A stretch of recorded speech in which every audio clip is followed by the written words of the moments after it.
السلام عليكم ورحمة الله وبركاته. إن الحمد لله نحمده ونستعينه ونستغفره ونعوذ بالله من شرور أنفسنا ومن سيئات أعمالنا. من يهده الله فلا مضل له ومن يضلل فلا هادي له. أشهد أن لا إله إلا الله وحده لا شريك له وأشهد أن محمدًا عبده ورسوله. يا أيها الذين آمنوا اتقوا الله حق تقاته ولا تموتن إلا وأنتم مسلمون. يا أيها الناس اتقوا ربكم الذي خلقكم من نفس واحدة وخلق منها زوجها وبث منهما رجالا كثيرا ونساء. واتقوا الله الذي تساءلون به والأرحام إن الله كان عليكم رقيبا. يا أيها الذين آمنوا اتقوا الله وقولوا قولا سديدا يصلح لكم أعمالكم ويغفر لكم ذنوبكم ومن يطع الله ورسوله فقد فاز فوزا عظيما.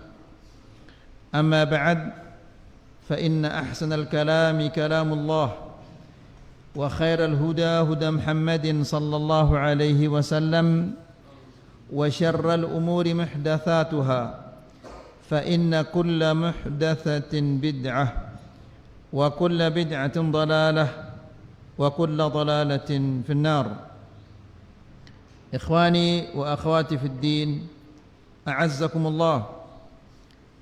Bapak-bapak dan ibu-ibu yang dimuliakan Allah, alhamdulillah kita bersyukur kepada Allah Subhanahu wa taala karena pada malam ini Allah Subhanahu wa taala memberikan kita taufik dan hidayah untuk hadir di majlisul ilm. Dan kita ingatkan bahwa ini merupakan nikmat Allah Subhanahu wa taala yang sangat besar kepada kita, di mana kita diberikan oleh Allah Subhanahu wa taala taufik dan hidayah kepada sesuatu yang sangat-sangat dicintai oleh Allah, yaitu menuntut al-ilm asy-syar'i yang bersumber dari Al-Quran dan sunnah Rasulullah sallallahu alaihi wasallam. Ikhwani fid din, a'azzakumullah. Terakhir kajian kita yaitu tentang sebab keselamatan yang ke-9, yaitu tadakkurul hisab wal wuquf baina yadayillah. Ingat kepada hari di mana kita akan dihisab oleh Allah, dan ingatlah kepada hari di mana kita akan berdiri di hadapan Allah Subhanahu wa taala. Dan kita memasuki, atau di malam ini kita akan memasuki penyebab keselamatan yang ke-10 yang terakhir. Ya, karena judul kitab ini Asyru Mujibatin lin Najat. 10 sebab keselamatan, dan ini adalah sebab yang ke-10 yang terakhir, yaitu al-amru bil ma'ruf wan nahyi 'anil munkar. Sebab yang ke-10 ini adalah al-amru bil ma'ruf wan nahyi 'anil munkar, menegakkan al-amru bil ma'ruf wan nahyi 'anil munkar. Al-amru bil ma'ruf wan nahyi 'anil munkar merupakan syiar agama kita yang sangat-sangat besar. Ma'ruf, yang paling ma'ruf adalah tauhid. Munkar, yang paling munkar adalah kesyirikan. Setiap muslim punya kewajiban untuk menegakkan al-amru bil ma'ruf wan nahyi 'anil munkar. Ikhwani fid din, a'azzakumullah. Seringkali syiar agama yang mulia ini dibenturkan dengan kebebasan. Mereka selalu menuntut kebebasan. Pada hakikatnya, ketika mereka menuntut kebebasan itu, mereka ingin menguburkan al-amru bil ma'ruf wan nahi 'anil munkar. Ketika mereka menuntut kebebasan, seolah-olah di dalam Islam ini tidak ada kebebasan. Seolah-olah Islam adalah agama yang mengekang. Padahal ikhwani fiddin azzakumullah, Islam telah memberikan kita kebebasan. Namun kebebasan di dalam Islam itu pertama diikat dengan Al-Quran dan Sunnah. Ini ingat baik-baik. Kemudian kebebasan di dalam Islam itu adalah yaitu menundukkan hati, menundukkan keyakinan kita kepada Allah Subhanahu wa taala. Maka orang yang tidak mau menundukkan hatinya, tidak mau beribadah kepada Allah, dia bukan orang yang bebas, tapi dia adalah orang yang dikekang dan diikat oleh syaitan. Karena orang yang bebas itu adalah orang yang taat kepada Allah Subhanahu wa taala, orang yang beribadah kepada Allah, itu adalah orang yang bebas. Seringkali kita mengatakan bahwa Allah Subhanahu wa taala memerintahkan kepada kita untuk beribadah. Bukan karena Allah butuh kepada ibadah kita. Allah tidak butuh kepada kita dan Allah tidak butuh kepada ibadah kita. Yang menggerakkan hati kita untuk beribadah itu adalah Allah. Yang memberikan kekuatan bagi fisik kita untuk beribadah itu adalah Allah. Kemudian apabila kita beribadah, Allah memberikan kita upah. Upahnya bukan sederhana, bukan kecil, tapi sorga yang luasnya seluas langit-langit dan bumi. Sedikit pun, secuil pun tidak ada manfaatnya bagi Allah. Ya, jadi Allah di dalam Islam, kebebasan itu artinya adalah tunduk kepada Allah. Orang yang tidak mau tunduk kepada Allah, bisa jadi dia tunduk kepada syaitan atau tunduk kepada hawa nafsunya. Kemudian ikhwani fillah azakumullah, di dalam agama kita kebebasan luar biasa. Namun ingat, di saat antum bebas ada istilah la darar wala dirar. Ya, kita bebas tapi la darar wala dirar. La darar artinya tidak ada kemudaratan untuk diri kita, terhadap diri kita sendiri, dan tidak ada kemudaratan terhadap orang lain. Ya, ini kebebasan di dalam Islam. Silahkan antum bebas, tapi tidak boleh memudaratkan diri sendiri, baik itu di dunia maupun di akhirat. Tidak boleh juga memudaratkan orang lain, baik di dunia maupun di akhirat. Tidak seperti kebebasan yang dituntut oleh orang-orang kafir yang non-muslim. Ya, apa tuntutan mereka? Tuntutan mereka, kita ini bebas, lakukan kebebasan itu semau-maumu. Yang penting kamu jangan menyakiti orang lain, jangan memudaratkan orang lain. Ya, jadi kalau kita berzina, kita menjadi orang kafir, kita tidak beragama, kita enggak jadi masalah. Yang penting jangan ganggu orang lain. Ini sangat bertentangan dengan la darar wala dirar. Faham antum ya ikhwan? Jelas ini apa belum jelas ya ikhwan? Ya. Kalau antum ditanya sama orang di luar, bisa antum jawab seperti ini? Kalau ditanya nanti sama orang di luar, bisa antum jelaskan seperti ini? Berarti enggak bisa berarti. Saya ulangi lagi. Saya ulangi lagi. Jadi seringkali al-amru bil ma'ruf wan nahi 'anil munkar ini dibenturkan dengan apa? Kebebasan. Kebebasan berpikir, kebebasan berucap, kebebasan berbuat. Seolah-olah di dalam Islam ini tidak ada kebebasan. Seolah-olah kita ini orang yang terkekang, tidak punya kebebasan. Ini salah kaprah. Dalam Islam ada kebebasan yang luar biasa. Namun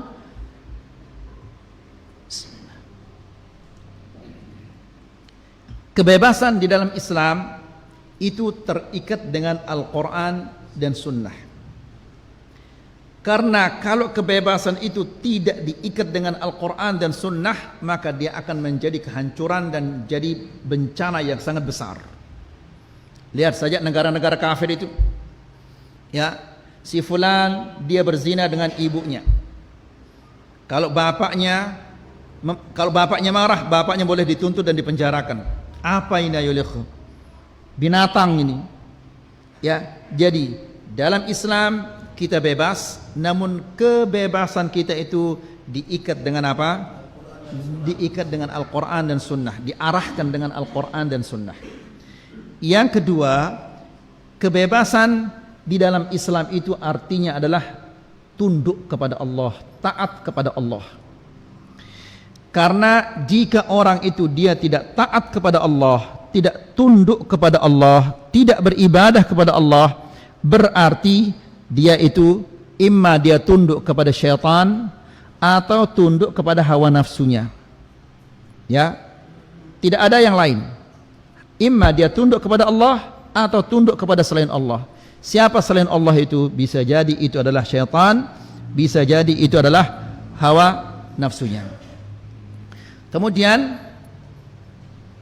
kebebasan di dalam Islam itu kita dibebaskan, namun ingat, la darar wala dirar. Kamu bebas, tapi tidak boleh memudaratkan dirimu dan tidak boleh juga engkau memudaratkan orang lain. Ya, kalau kebebasan yang membolehkan kita merusak diri kita dan merusak orang lain, ini bukan kebebasan, ini kebablasan. Ya. Kemudian ketika kita bebas, kita punya tanggung jawab. Tanggung jawab terhadap diri kita, tanggung jawab terhadap orang lain, dan tanggung jawab terhadap agama. Silahkan bebas, tapi jangan rusak dirimu, karena dirimu ini bukan kamu yang punya, ini adalah yang memilikinya Allah, dititip kepadamu, tidak boleh engkau merusak amanah itu. Orang lain juga tidak boleh engkau merusaknya, karena itu bukan milikmu, bukan hakmu. Agama ini adalah syariat Allah, engkau bertanggung jawab, tidak boleh dirusak dia. Jadi kita bebas, tapi kita punya tanggung jawab. Tanggung jawab terhadap diri kita sendiri. Diri kita ini apa tanggung jawab kita? Kita menjaganya. Ya, menjaganya dari segala sesuatu yang akan merusaknya. Kalau tiba musim dingin, kita pakai jaket. Ya, kalau musim hujan, ya pakai apa? Baju supaya tidak sakit. Nah, yang lebih penting, jagalah diri ini dari api neraka. Kemudian orang lain jangan diganggu, jangan disakiti, tidak boleh. Ya. Kemudian punya kita tanggung jawab terhadap agama. Agama ini adalah syariat Allah. Syariat Allah itu kewajiban kita terhadapnya mengamalkan, mempraktekkan, menyampaikan kepada orang lain, bukan dirusak. Jadi engkau tidak bebas untuk merusak rumahnya orang, engkau tidak bebas merusak agama Allah Subhanahu wa taala. Jadi kebebasan di agama kita tidak seperti kebebasan yang di agama-agama yang lainnya. Di agama yang lain silahkan kamu sebebas-bebasnya, tapi jangan menyakiti orang lain, jangan ganggu orang lain. Kamu mau pakai narkoba silahkan, yang penting jangan ganggu tetanggamu. Apa saja yang kamu lakukan tidak beragama, memaki Tuhan, apa saja silahkan. Seperti yang kita lihat sekarang, ayo ikhwan. Kebebasan ini bukan kebebasan, ini kebablasan namanya. Ya, nas'alullah salamah wal afiyah. Kemudian ikhwani fiddin, a'azzakumullah, seringkali orang-orang yang menuntut kebebasan ini mereka menggunakan ayat dari Al-Quran untuk menuntut kebebasan mereka. Ayat yang pertama yang sering kita dengar adalah firman Allah, "Faman syaa'a falyu'min wa man syaa'a falyakfur." Barang siapa yang menghendaki iman, hendaklah dia beriman. Dan barang siapa yang menghendaki kekufuran, hendaklah dia kufur. Ya, mereka mengira bahwa ini adalah ayat yang memberikan kita kebebasan untuk memilih. Padahal ini bukan ayat yang memberikan kita kebebasan untuk memilih mau kufur mau iman, tapi ini adalah ayat apa? Ancaman. Diancam kita oleh Allah Subhanahu wa taala. Buktinya ayat berikutnya apa? Hari Jumat ini ayyuhal ikhwah. Masa enggak hafal ayat ini? Terus apa? Faman syaa'a falyu'min wa man syaa'a falyakfur. Terus apa? Inna a'tadna lidh-dhalimina naran ahata bihim suradiquha. Ya, silahkan kamu mau beriman, kamu mau kufur, silahkan, tapi ingat kami telah persiapkan bagi orang-orang zalim, itu orang-orang kafir, naran, kami siapkan untuk mereka api, ahata bihim suradiquha, yang mengelilingi mereka dari berbagai macam penjuru. Jadi ini bukan ayat untuk apa? Kebebasan. Ya, ayat ini tidak menganjurkan kita untuk bebas, tapi ayat ini ancaman. Jelas ayyuhal ikhwah. Ya, jadi ayat ini ayat apa ini? Ancaman, karena ini selalu didengungkan. Ini adalah ayat ancaman, bukan ayat yang memberikan kita kebebasan. Ya, buktinya ayat berikutnya di mana Allah Subhanahu wa taala berfirman, "Inna a'tadna lidh-dhalimina naran ahata bihim suradiquha," dan seterusnya. Ayat yang kedua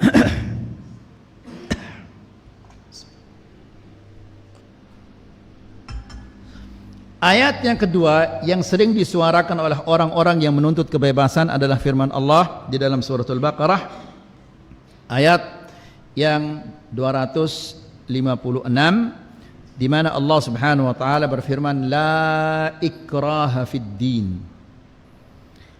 La ikraha fid din. La di sini bisa jadi dia nafiyah atau la nahiyah. La nafiyah, nafiyah artinya meniadakan. Nahiyah artinya larangan. La tadhhab, jangan kamu pergi. La ta'kul, jangan kamu makan. La tashrab, jangan kamu minum. La nafiyah yang artinya tiada, seperti la ilaha illallah. Artinya apa? Tiada ilah yang berhak disembah kecuali Allah. Jadi la ikraha. La di sini bisa jadi dia pertama nafiyah, meniadakan. Bisa jadi dia berarti la yang artinya apa? Yang kedua apa tadi? Nahiyah, melarang. Faham Abu Hur? Jadi la itu bisa berarti apa?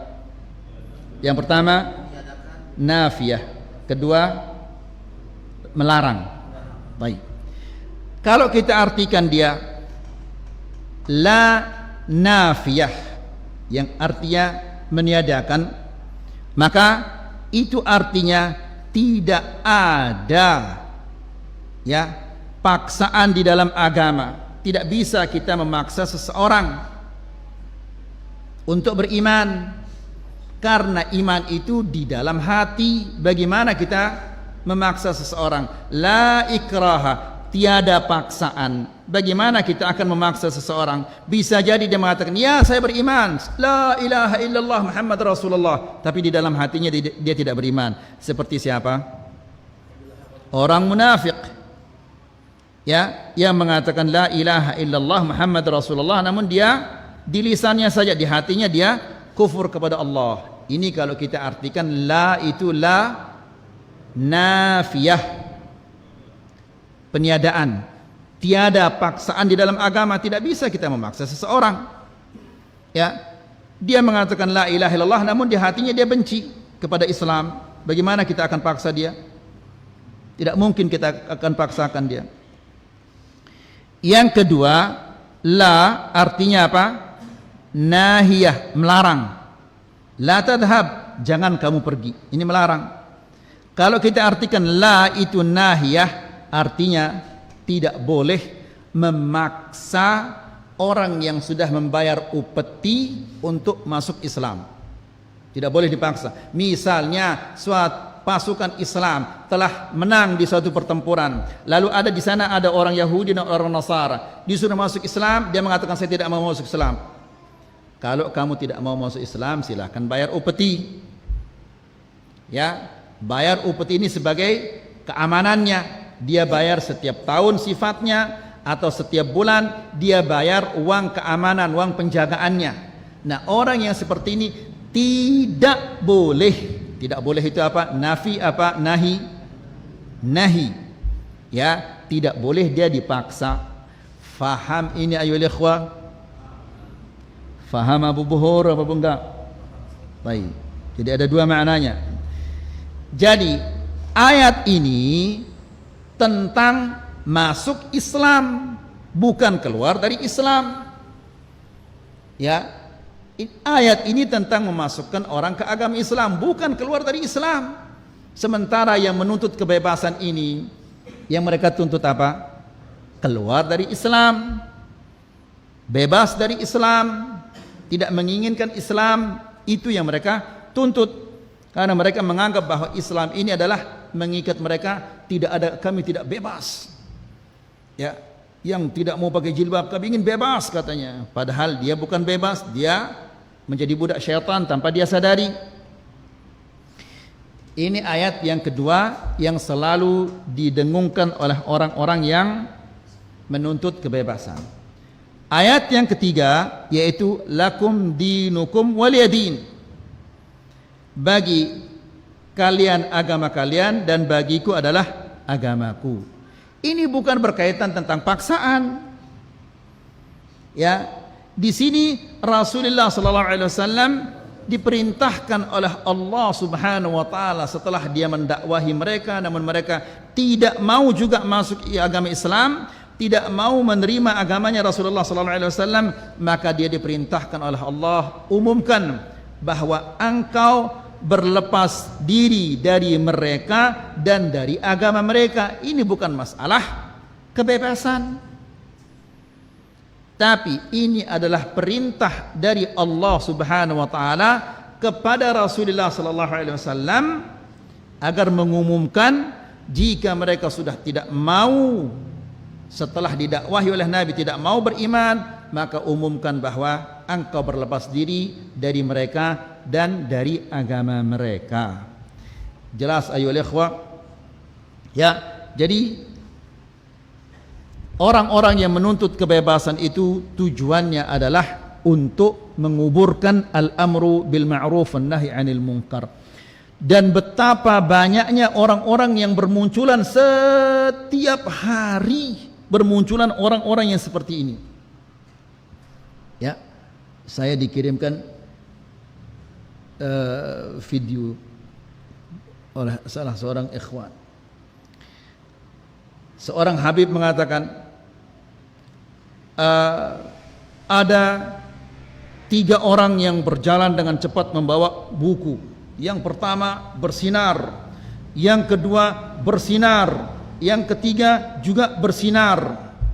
Lalu orang ini heran dia yang melihat 3 sinar ini. Kemudian orang yang terakhir itu dipegang tangannya. Lalu dia tanya dia, "Ya fulan, siapa sebetulnya kamu ini? Kalian bertiga bersinar, siapa kalian sebetulnya ini?" Yang pertama mengatakan, "Saya ini adalah Husain bin Ali." Yang di depan saya itu kakak saya Al-Hasan bin Ali. Yang di depannya itu adalah kakek saya, bapak saya Ali bin Abi Talib. terus yang bersinar itu adalah Rasulullah sallallahu alaihi wasallam. Terus kalian mau kemana ini? Ingin belajar bahasa Arab di Habib fulan dan Habib fulan. Coba lihat ayuh ikhwan. Ya. La ilaha illallah. Semoga Allah Subhanahu wa taala memotong lidahnya yang na'udzubillah. Ya. Menyebutnya saja menjijikkan. Baik. Jadi ikhwani fi din azakumullah, demikian fitnah-fitnah ini mengelilingi kita. Maka antum tidak boleh diam. Suarakan yang hak ini. Sampaikan kepada orang. Orang terima atau tidak terima itu urusannya dia dengan Allah Subhanahu wa taala. Yang penting kita sudah menyampaikan. Faman syaa'a falyu'min wa man syaa'a falyakfur, sebagaimana yang tadi itu. Yang penting sudah kita sampaikan. Baik. Jadi kata Syekh, wa huwa min sya'airil Islamil 'azimah, al-amr bil ma'ruf wan nahy 'anil munkar, ini merupakan syiar Islam yang sangat besar. Wa a'malihil jalilah, dan amalan-amalan Islam yang sangat-sangat agung, sangat-sangat besar. Karena demi menegakkan al-amru bil ma'ruf wan nahy 'anil munkar, ada nabi-nabi yang terbunuh, ada orang-orang saleh yang terbunuh, ada sahabat-sahabat yang terbunuh, ada para tabi'in dan atba'ut tabi'in yang terbunuh. Ya, semoga Allah Subhanahu wa taala merahmati mereka semua yang terbunuh ketika menegakkan al-amru bil ma'ruf wan nahy 'anil munkar, dan semoga Allah mengampuni dosa-dosa mereka dan mengangkat derajat mereka semua. Wasimamu najatin lil ummah, dan al-amru bil ma'ruf wan nahy 'anil munkar ini adalah benteng keselamatan bagi umat ini. Ya. Kalau saya diam, antum juga diam, yang di luar itu juga diam. Kapan orang-orang akan mengetahui yang hak itu? Ya. Sementara yang masih buta tentang hak ini adalah bisa jadi dia merupakan keluarga kita sendiri, atau tetangga kita, atau teman-teman dekat kita, yang mereka buta tentang kebenaran. Ya. Ada di antara antum yang menjadi pedagang. Pedagang dia harus punya ilmu tentang berdagang agar dia bisa menegakkan al-amru bil ma'ruf ketika dia berdagang. Ya, ketika dia menjual dan membeli, karena banyak orang-orang yang di pasar, orang-orang yang berbisnis, dia tidak tahu mana bisnis yang halal, mana bisnis yang haram. Ya, demikian juga orang yang berkeluarga, perlu dia mengetahui bagaimana berkeluarga itu dalam sistem Islam, agar dia bisa menegakkan Islam di dalam keluarganya. Ya. Banyak di antara kaum muslimin yang tidak mengetahui hak-hak istrinya, yang tidak mengetahui hak anak-anaknya. Ya, bagaimana dia akan menegakkan al-amru bil ma'ruf wan nahy 'anil munkar? Demikian juga tentang tetangganya. Dia harus mengetahui hak-hak tetangga. Bukankah Rasulullah sallallahu alaihi wasallam mengatakan, wallahi la yu'min, wallahi la yu'min, wallahi la yu'min, demi Allah dia tidak beriman, demi Allah dia tidak beriman, demi Allah dia tidak beriman. Ya, sahabat terkejut ketika mendengar ucapan-ucapan yang seperti ini. Langsung mereka bertanya, qalu man hum ya Rasulullah, khabu wa khasiru. Siapa mereka itu ya Rasulullah, semoga mereka rugi tidak untung. Nabi mengatakan, man la ya'manu jarahu bawa'iqah, yaitu orang-orang yang tidak aman tetangganya dari gangguan-gangguannya. Berarti bertetangga ini ada etikanya, ada adab-adab yang harus kita ketahui. Nah, kalau kita tidak mengetahui adab-adabnya, bagaimana kita akan menegakkan al-amru bil ma'ruf wan nahy 'anil munkar di tetangga-tetangga kita? Ya, bertetangga ada batas-batasannya. Tidak boleh kita melanggar batasan-batasan itu. Kemudian, bal min a'zami mujibati najatiha minal halak. Bahkan al-amru bil ma'ruf wan nahy 'anil munkar ini merupakan sebab yang paling besar untuk selamat dari kebinasaan-kebinasaan di dunia dan di akhirat. Karena ingat ayo ikhwah, seringkali kita sampaikan di kajian-kajian di sini, bahkan di kajian-kajian yang sebelumnya, kita semua akan ditanya, kenapa kamu begitu? Kenapa kamu diam ketika melihat tetanggamu seperti itu? Kenapa kamu diam ketika temanmu melakukan hal ini? Itu semua akan ditanya.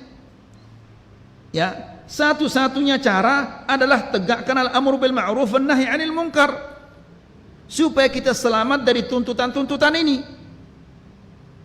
Ya, kalau kita sudah sampaikan, maka kita akan punya alasan, oh ya Allah sudah saya sampaikan kepadanya, namun dia tidak mau mendengar. Ya Allah sudah saya ajarkan, namun dia tidak mau menerima. Ya Allah sudah saya sampaikan, namun dia tidak mau menerima. Sudah kita sampaikan. Ya. Kemudian, fabiha tanhasirul munkarat. Dengan al-amr bil ma'ruf wan nahy 'anil munkar, kemungkaran-kemungkaran ini akan apa? Berkurang. Ya.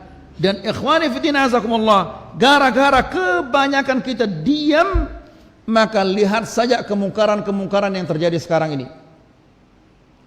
Ya.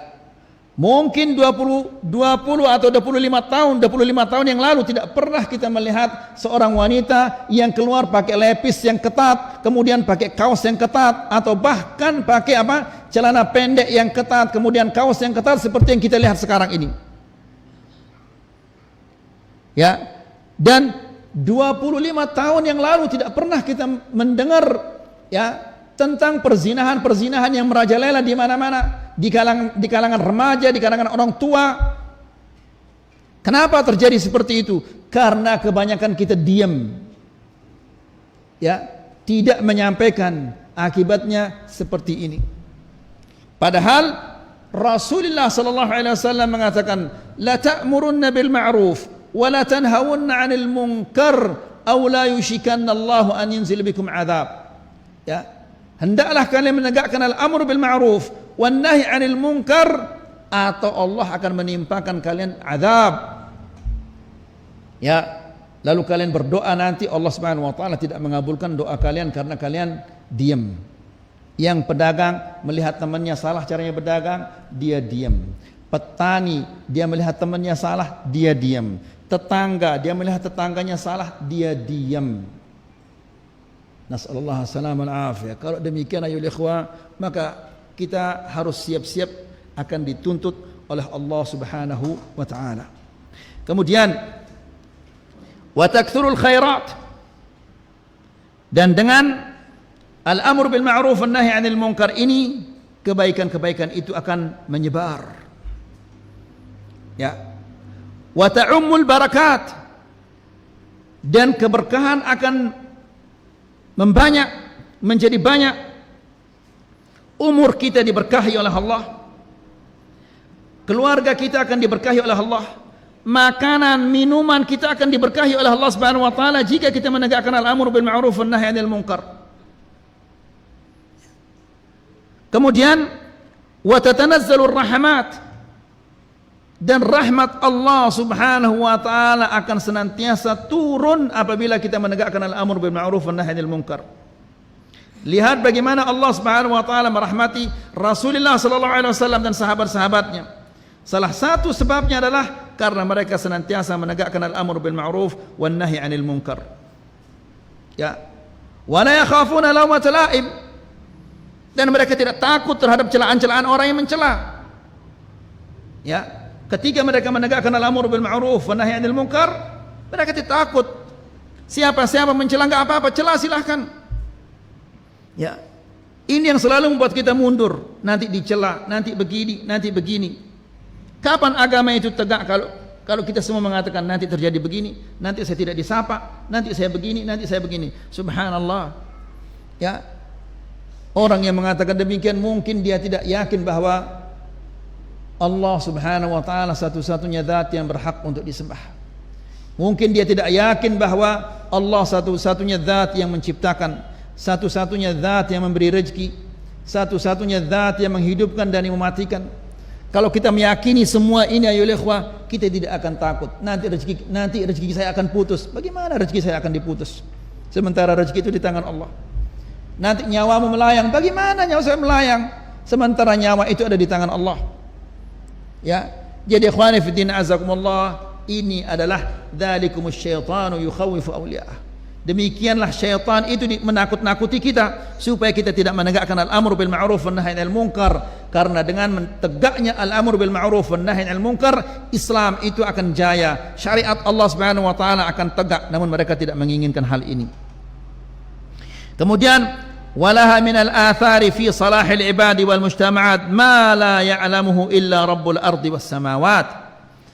Al-amru bil ma'ruf wan nahy 'anil munkar memiliki kebaikan-kebaikan terhadap masyarakat, terhadap manusia, terhadap masyarakat yang tidak ada yang mengetahui kebaikan-kebaikan itu kecuali Allah. Ya, masyarakat yang terbaik adalah generasinya Rasulullah sallallahu alaihi wasallam. Apa yang menyebabkan mereka itu baik? Apakah karena makanan mereka bergizi? Tidak. Ya, kan pernah kita menyampaikan Rasulullah sallallahu alaihi wasallam berapa bulan tidak ada asap di rumahnya? Hayo ikhwah. Berapa bulan? 3 bulan purnama, dalam 2 bulan tidak ada asap di rumahnya. Tidak ada asap artinya tidak ada yang dimasak. Tidak ada dimasak karena memang tidak ada yang dimasak. Apa mau dimasak? Ya, namun tidak ada di antara mereka yang stres. Ya, istri-istrinya juga tidak ada yang stres, istri-istri sahabat juga tidak ada yang stres. Ya, kenapa? Karena mereka menegakkan al-amru bil ma'ruf wan nahy 'anil munkar dan mereka yakin terhadap janji-janji Allah Subhanahu wa taala. Kemudian waqad takatharat an-nusus fil hathi 'ala hadhihi asy-sya'irah wa bayani ahammiyatiha. Dan ayat-ayat dan hadis-hadis sangat banyak ya yang mengajak kita, yang memerintahkan kita untuk menegakkan al-amru bil ma'ruf wan nahy 'anil munkar. Di antara ayat yang sangat kita kenal insyaallah dan mungkin sebagian besar kita menghafalnya, firman Allah Subhanahu wa taala yang luar biasa ini. Kuntum khaira ummatin ukhrijat lin-nas ta'muruna bil ma'ruf wa tanhauna 'anil munkar. Kalian ya adalah khairu ummatin, umat yang terbaik. Ya, kenapa mereka menjadi umat yang terbaik itu? Siapa yang dimaksud di sini ya ikhwah? Rasulullah sallallahu alaihi wasallam dan sahabat-sahabatnya. Kenapa mereka menjadi umat yang terbaik? Karena mereka menyempurnakan iman itu pada diri mereka. Ya, syariat-syariat Allah Subhanahu wa taala mereka amalkan. Mereka berakidah yang benar. Mereka dulu yang berakidah benar. Kemudian mereka beribadah kepada Allah Subhanahu wa taala dengan benar. Kemudian mereka berakhlak dengan benar. Apabila mereka sudah sempurna menjalankan perintah Allah, menjauhkan larangan-larangan Allah, maka mereka juga senang sekali, cinta sekali untuk melihat orang lain seperti mereka. Ya, agar orang lain sempurna juga agamanya seperti mereka. Ini tidak bisa terwujud kecuali dengan apa? Dengan apa? Dengan al-amru bil ma'ruf wan nahy 'anil munkar. Ya, mereka agamanya sudah bagus. Perintah Allah mereka jalankan, larangan Allah mereka jauhkan. Perintah Rasulullah mereka jalankan, larangannya mereka jauhkan. Setelah itu mereka ingin melihat orang lain juga seperti mereka. Makanya ikhwani fiddin azakumullah, berulang kali kita sampaikan di kajian ini, apabila antum hadir di pengajian mana saja, ya, jangan sekali-kali hanya antum yang mendapatkan kebaikan itu. Ya, tularkan juga kebaikan itu kepada istri, kepada anak-anak. Ya, bukankah kita semua hafal firman Allah Subhanahu wa taala, ya ayyuhalladzina amanu qu anfusakum wa ahlikum nara. Wahai orang-orang yang beriman, peliharalah dirimu dan keluargamu dari api neraka. Ya, maka ikhwani fiddin azakumullah, orang yang ngaji kemudian dia tidak menyampaikan kajiannya kepada anaknya, kepada istrinya, berarti dia telah menjaga keluarganya dari api neraka itu? Tidak. Maka orang yang paling sengit menuntutnya nanti adalah istri dan anak-anaknya, karena dia tidak memelihara mereka dari api neraka. Ya, nas'alullah salam al-afiyah. Ini adalah sesuatu yang sangat besar ayo ikhwan. Jadi Allah Subhanahu wa taala berfirman, "Kuntum khaira ummatin ukhrijat linnas." Kalian adalah umat yang terbaik. Ya, kenapa mereka menjadi umat yang terbaik? Karena mereka telah menyempurnakan iman itu pada diri mereka. Kemudian mereka kepingin melihat orang lain untuk beriman seperti mereka, sehingga mereka keluar berjihad ke sana kemari. Ya, bukan untuk mendapatkan harta rampasan perang, ya, tapi untuk mengeluarkan hamba-hamba dari menyembah selain Allah kepada menyembah Allah Subhanahu wa taala. Sampai mereka rela mengorbankan jiwa raga mereka untuk menegakkan al-amr bil ma'ruf wan nahy 'anil munkar. Itu saking sayangnya mereka kepada orang lain. Jangan sampai mereka itu terbakar di api neraka. Mereka ini sampai rela mengorbankan jiwa raga mereka untuk menyelamatkan orang lain dari api neraka. Sementara kita membiarkan anak istri kita terbakar di api neraka. Ya, la hawla wala quwata illa billah. Jadi sadarilah hal ini ayo ikhwan. Ya. Kemudian ukhrijat linnas, yang dikeluarkan oleh Allah Subhanahu wa taala untuk manusia-manusia. Ya. Ta'muruna bil ma'ruf wa tanhauna 'anil munkar. Ini syaratnya untuk menjadi khairu ummatin ini. Syarat untuk menjadi khairu ummatin ini adalah apa? Ta'muruna bil ma'ruf wa tanhauna 'anil munkar. Khairu ummatin artinya adalah umat yang terbaik. Lawan dari umat yang terbaik itu adalah umat yang apa? Umat yang terburuk atau umat yang terjelek. Ya, mereka menjadi umat yang terbaik karena menegakkan al-amr bil ma'ruf wan nahy 'anil munkar. Maka itu berarti kalau kita tidak menegakkan al-amr bil ma'ruf wan nahy 'anil munkar, berarti kita ini adalah umat apa? Umat yang terburuk, umat yang terjelek. Ya, la ilaha illallah.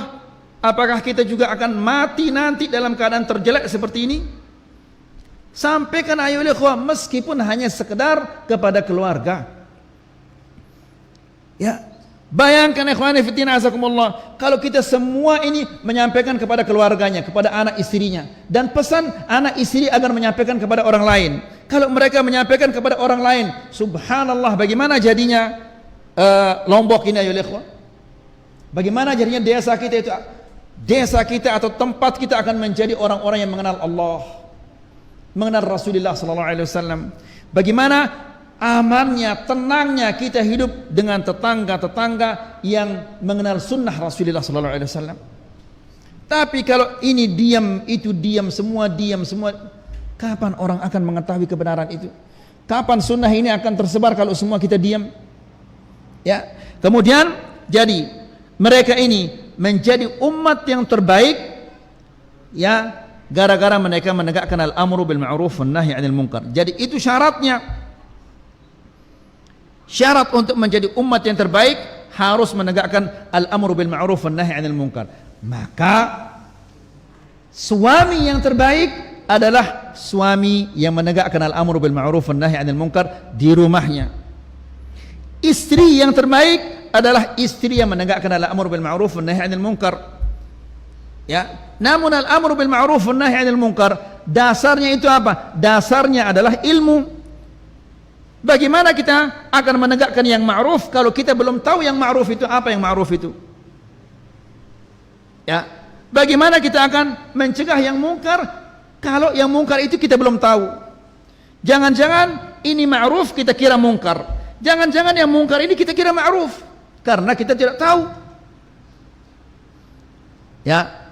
Jadi ikhwani fi din azakumullah, dasarnya al-amru bil ma'ruf ini adalah yaitu menuntut al-ilmu syar'i yang bersumber dari Al-Qur'an dan sunnah Rasulullah sallallahu alaihi wasallam. Ini saya dipelototi oleh Haji Hadi. Dia mengatakan waktu sudah habis. Dia pelotot, dikilang saya. Wa sallallahu ala nabiyyina Muhammad alhamdulillahi rabbil alamin. Itu dia di depan sana, apa yang antum telepon dia.